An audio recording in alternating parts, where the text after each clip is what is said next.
Hi guys, അപ്പോൾ ഞാൻ എൻ്റെ ഡെലിവറി വ്ളോഗുമായിട്ടാണ് ഗൈസ് വന്നിരിക്കുന്നത്. ഞാൻ പ്രസവിച്ചിട്ട് 41 ദിവസമായി. June 10 delivery. ഇപ്പോഴാണ് എനിക്ക് എഡിറ്റ് ചെയ്തിടാനൊക്കെ ഒരു മൂഡ് വന്നത്. അപ്പോൾ 8 ജൂൺ 8 പെയിൻ സ്റ്റാർട്ട് ചെയ്തു. രാവിലെ തൊട്ടേ ഉണ്ടായിരുന്നു. ബട്ട് തലേന്ന് ഞാൻ മന്തി കഴിച്ച് രാത്രിയിൽ ഗ്യാസ് കയറിയപ്പോൾ ഞാൻ വിചാരിച്ചു അതിൻ്റെ കണ്ടിന്യൂഷൻ ആണെന്ന്. കാരണം എനിക്ക് പെൽവിക് ഏരിയയിലായിരുന്നു പ്രഷർ വന്നുകൊണ്ടിരുന്നത്. ഞാൻ വിചാരിച്ചു ഗ്യാസിൻ്റെ ആണ്. പിന്നെ ഉച്ച കഴിഞ്ഞപ്പോൾ റിയലൈസ് ചെയ്തു ഓക്കെ ലേബർ പെയിൻ ആണ്. അപ്പോൾ ഞാൻ ബ്രീത്തിങ് എക്സസൈസൊക്കെ പ്രാക്ടീസ് ചെയ്യുകയാണ്. പക്ഷേ എനിക്ക് പ്രഗ്നൻസി ടൈമിൽ എനിക്ക് മൂക്കടപ്പായിരുന്നു, ഭയങ്കര മൂക്കടപ്പായിരുന്നു. അപ്പോൾ എനിക്ക് നേസൽ സ്പ്രേ ഒക്കെ പ്രിസ്ക്രൈബ് ചെയ്തിട്ടുണ്ടായിരുന്നു GP. അപ്പോൾ പ്രോപ്പറായിട്ട് ബ്രീത്തിങ് എക്സസൈസ് ചെയ്യണമെങ്കിൽ മൂക്ക് തുറന്നിരിക്കണമല്ലോ. അപ്പോൾ ഞാൻ നേസൽ സ്പ്രേ ഒക്കെ എടുത്തിട്ടാണ് ബ്രീത്തിങ് എക്സസൈസ് ചെയ്തുകൊണ്ടിരുന്നത്. ഞാൻ പേളിമാണിയുടെ യൂട്യൂബ് ചാനലിൽ നിന്നാണ് ബ്രീത്തിങ് എക്സസൈസ് പഠിച്ചത്. അതും അന്നാണ് ഞാനിതൊക്കെ വീഡിയോ കണ്ട് പ്രാക്ടീസ് ചെയ്യുന്നത്. അന്ന് ഭയങ്കര ആട്ടമായിരുന്നു. എനിക്ക് പെയിൻ മാനേജ് ചെയ്യാൻ പറ്റുന്നുണ്ടായിരുന്നു. എവറി 10-15 മിനിറ്റ്സ് പെയിൻ വരുന്നുണ്ടായിരുന്നെങ്കിലും എനിക്ക് മാനേജ് ചെയ്യാവുന്ന പെയിനായിരുന്നു. ഞാനൊരു നേഴ്സായിരുന്നിട്ട് കൂടി ഞാൻ എക്സ്പെക്റ്റ് ചെയ്തത് എനിക്ക് വയറിന് വേദന വരുമെന്നാണ്. ബട്ട് അല്ലായിരുന്നു. എനിക്ക് പെൽവിക് ഏരിയയിലും ബോട്ടം ഏരിയയിലും ആയിരുന്നു പ്രഷർ വന്നുകൊണ്ടിരുന്നത്, പെയിനും വന്നുകൊണ്ടിരുന്നത്. അങ്ങനെ കുറേ നടന്നു, എല്ലാം ചെയ്തു. കൂട്ടത്തിൽ എനിക്കിഷ്ടപ്പെട്ട ഫുഡുകൾ ഇങ്ങനെ വന്നുകൊണ്ടിരുന്നു. ആ കൂട്ടത്തിൽ എനിക്ക് ഏറ്റവും ഇഷ്ടമുള്ള സംഭവമാണ് ചക്ക. ഇത് തേൻവരിക്കയാണ്, ഫ്രോസൺ കിട്ടിയതാണ് ഇവിടെ. നല്ല മധുരമായിരുന്നു, അടിപൊളിയായിരുന്നു. കുറേ നാളിന് ശേഷമാണ് ഇത്രയും മധുരമുള്ള നാട്ടിൽ നമ്മൾ കൊണ്ടുവന്നിരുന്നെങ്കിലും ഇത്രയും മധുരമുള്ള ചക്ക കുറേ നാളിന് ശേഷം. ഫ്രോസൺ ആയിരുന്നതിൽ അടിപൊളിയായിരുന്നു. പെയിനായെന്നൊക്കെ അറിഞ്ഞപ്പോഴത്തേനും എൻ്റെ കെട്ടിയോൻ്റെ കിളി ഏതോ വഴിക്ക് പോയി. പുള്ളി യൂട്യൂബിൽ സെർച്ച് ചെയ്യുക എന്താ ചെയ്യുക എങ്ങനെയാണ് കാര്യങ്ങൾ എന്നൊക്കെ. ഞാൻ റെസ്റ്റ് എടുക്കുമായിരുന്നു. ലേബർ പെയിൻ എടുക്കുമ്പോൾ ആരെങ്കിലും മെറ്റേണിറ്റി ഷൂട്ട് ചെയ്യുന്ന കണ്ടിട്ടുണ്ടോ ഗൈസ്? കണ്ടിട്ടില്ലെങ്കിൽ നിങ്ങൾക്ക് കാണാം. ഞങ്ങളുണ്ട്. ഈ വീക്കിലെങ്കിലും 2 ഫോട്ടോ എടുക്കണമെന്ന് വിചാരിച്ചപ്പോൾ എനിക്ക് ഇന്ന് പെയിൻ സ്റ്റാർട്ട് ചെയ്തിരിക്കുകയാണ് ഗൈസ്. എവറി 10 മിനിറ്റ്സ് എനിക്ക് വേദന വരുന്നുണ്ട്. പക്ഷെ ഞങ്ങൾ 2 ഫോട്ടോ എടുത്ത് സ്വന്തമായിട്ട്. മമ്മി അവിടെ എവിടെയോ നിന്ന് നോക്കുന്നുണ്ട്. ഇപ്പം എനിക്ക് വേദന വരുന്നുണ്ട് ഗൈസ്. ഞാൻ 2 ഡ്രസ്സില്ല, ഒന്ന് ഇതിലുമാണ് ഫോട്ടോ എടുത്തത്. ഞാൻ എഡിറ്റ് ചെയ്ത് തരാമെന്ന് പറഞ്ഞ വിശ്വാസത്തിലാണ് ഇതെല്ലാം ചെയ്തിരിക്കുന്നത്. ഓക്കെ,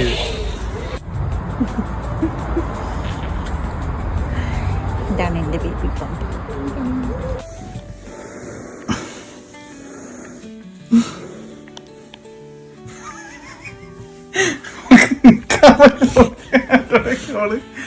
വ്ലോഗ് വയ്യ ഗൈസ്. പാവം എൻ്റെ യൂട്യൂബ് ഭാര്യ is going through really hard times. വയ്യ, വേദനയാണ് ഗൈസ്, നല്ല വേദനയുണ്ട്. പണ്ടൊക്കെ അച്ഛനമ്മമാർ അല്ലെങ്കിൽ അമ്മമാർ പറയുമല്ലോ 10 മാസം ചുമന്ന് പെറ്റു. അവർക്ക് എവിഡൻസ് ഇല്ലല്ലോ എത്ര വേദനയാണ് എന്തുവാന്ന്. ഞാൻ ഇതൊരു ഡോക്യുമെൻ്റായിട്ട് സൂക്ഷിക്കാൻ. എപ്പോൾ കൊച്ചിനോട് ഈ ഡയലോഗ് പറയണം അപ്പം ഈ വീഡിയോ എടുത്തിട്ട് കാണിക്കും. അല്ല സൈക്കോയാണ്. അങ്ങനെ 8 ഞാൻ എങ്ങനെയൊക്കെയോ തള്ളി നീക്കി. 9 രാവിലെ ബ്രേക്ക്ഫാസ്റ്റ് വാരി തന്നുകൊണ്ടിരിക്കുകയാണ്. എനിക്ക് 9 ഒരു 2-3 മണി, ഉച്ച കഴിഞ്ഞ് 2-3 മണി വരെയൊക്കെ ഞാൻ എങ്ങനെയൊക്കെയോ മാനേജ് ചെയ്തു പെയിൻ. അത് കഴിഞ്ഞിട്ട് അൺസഹിക്കബിൾ പെയിനായിരുന്നു. പിന്നെ എനിക്ക് മാനേജ് ചെയ്യാൻ പറ്റിയില്ല. പെയിൻ്റെ ഒന്നും വീഡിയോ എടുത്തിട്ടില്ല, എനിക്കൊട്ട് എടുക്കാനും പറ്റില്ല. കണ്ടിരിക്കുന്നവർക്ക് അതിനെക്കാട്ടി ബുദ്ധിമുട്ടായിരുന്നു. അങ്ങനെ നമ്മൾ ഹോസ്പിറ്റലിൽ പോയി അഡ്മിറ്റായി. ഈ പെയിനെക്കാട്ടി മാനേജ് ചെയ്യാൻ പറ്റാത്ത സാധനമായിരുന്നു PV. എൻ്റെ ഫസ്റ്റ് PV എക്സ്പീരിയൻസ് കണ്ടപ്പോഴേ രാഹുൽ പറഞ്ഞു നമുക്ക് സിസേറിയൻ ചെയ്യാമെന്ന്. പക്ഷെ അങ്ങനെ അത്ര പെട്ടെന്നൊന്നും അവർ സിസേറിയൻ ചെയ്യില്ല. പിന്നെ 9 രാത്രിയും 10 ഉച്ച വരെ വല്ലാത്ത വേദനയായിരുന്നു. അത് പറഞ്ഞറിയിക്കാൻ പറ്റില്ല. അങ്ങനെ 10 ഉച്ചയായപ്പോഴത്തേക്കിനും ഡെലിവറി സ്യൂട്ടിലോട്ട് മാറ്റി. സെക്കൻഡ് PV എനിക്ക് ഗ്യാസ് ആൻഡ് എയർ തന്നിട്ടാണ്, ഈ വലിച്ചുകൊണ്ടിരിക്കുന്നത് തന്നിട്ടാണ് ചെയ്തത്. അത് ഞാനിത് വേറെ ലോകത്തായിരുന്നു, അടിപൊളിയായിരുന്നത്, നല്ല എക്സ്പീരിയൻസ് ആയിരുന്നു. പിന്നെ എപ്പിഡ്യൂറലൊക്കെ തന്ന് കിടത്തിയിരിക്കുവാണ് എന്നെ. എന്നിട്ടാണ് എനിക്ക് ജീവൻ വെച്ചത്. ഫൈനലി എനിക്ക് എപ്പിഡ്യൂറൽ കിട്ടി ഗൈസ്. 3 ദിവസം ഞാൻ വേദന തിന്ന് ഇന്ന് എപ്പിഡ്യൂറൽ എടുത്തു. ഇപ്പോൾ ഒരാശ്വാസമുണ്ട്. ഹോപ്പ്ഫുള്ളി ഞാൻ ഇന്ന് തന്നെ പ്രസവിക്കുന്നതായിരിക്കും. എങ്ങനെയുണ്ട് മാമ എക്സ്പീരിയൻസ്? terrible. എല്ലാ പെണ്ണുങ്ങളും വിളിച്ചു. ഞാൻ വിചാരിച്ചു വേദന വന്നു അങ്ങോട്ട് പോയി പ്രസവിച്ചിട്ട് തിരിച്ചു വരാമെന്ന്. നമ്മൾ ഈ സിനിമയിലൊക്കെ എന്താ കാണുന്നത്? ഇങ്ങനെ ഒരു വേദന വരുന്നു, ഇങ്ങനെ നിൽക്കുന്നു, ഹോസ്പിറ്റലിൽ കൊണ്ടുപോകുന്നു, പ്രസവിക്കുന്നു, വരുന്നു. ഇതങ്ങനല്ല. എത്ര ഇത് 2 ദിവസം അല്ലേ? മൊത്തം 2.5 ദിവസം. ഇത് 3 ദിവസം. മിനിങ്ങാന്ന് 12 മണി, 12 അല്ല, രാവിലെ തുടങ്ങിയായിരുന്നു. ഞാൻ റിയലൈസ് ചെയ്ത് വന്നപ്പോഴത്തേനും ഉച്ച കഴിഞ്ഞതേ ഉള്ളൂ. പിന്നെ ഇന്നലെ ഇന്ന് ഇപ്പം 3 ദിവസമായി. 1.5 ദിവസമായിരുന്നു ഇന്നലെ, ഇന്ന് ഉച്ച വരെ. എനിക്കൊന്ന് ഒരു 500 കൂടുതൽ വേദന വന്നു കാണുമല്ലേ? മണിക്കൂറിൽ 10 മിനിറ്റ് 2 എണ്ണം. ഓക്കെ, 3 ഒക്കെ വന്നിട്ടുണ്ടെങ്കിലും 2 വെച്ച് കാൽക്കുലേറ്റ് ചെയ്യാം. അങ്ങനെ 1 മണിക്കൂറിൽ എത്ര എണ്ണം വരും? 6 അല്ല 6 12 എണ്ണം. 12 × 24. ഒരുപാട് വന്നിട്ടുണ്ട്. അയ്യോ, അങ്ങനെ 3 ദിവസം അടിപൊളിയായിരുന്നു ഗൈസ്.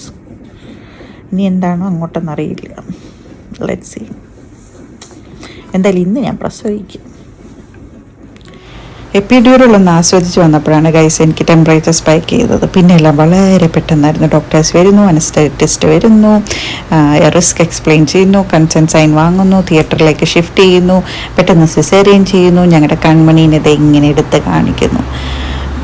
വല്ലാത്തൊരു മൊമെൻ്റ് ആയിരുന്നു. അത് പറഞ്ഞറിയിക്കാനൊന്നും പറ്റത്തില്ല. എനിക്ക് ചെറിയ ഒരു ഇതുണ്ടായിരുന്നു. 3 ദിവസത്തെ പെയിനും ഒക്കെ സഹിച്ചതല്ലേ. 6 സെൻറ്റിമീറ്റർ ഡയലേറ്റ് ആയായിരുന്നു. പിന്നെ രാഹുൽ പറഞ്ഞ് ആശ്വസിപ്പിച്ചു, കുഞ്ഞിനെ പെട്ടെന്ന് കാണാൻ പറ്റും എന്ന് പറഞ്ഞപ്പോഴത്തേക്കിനും ഞാൻ ഓക്കെ ആയി.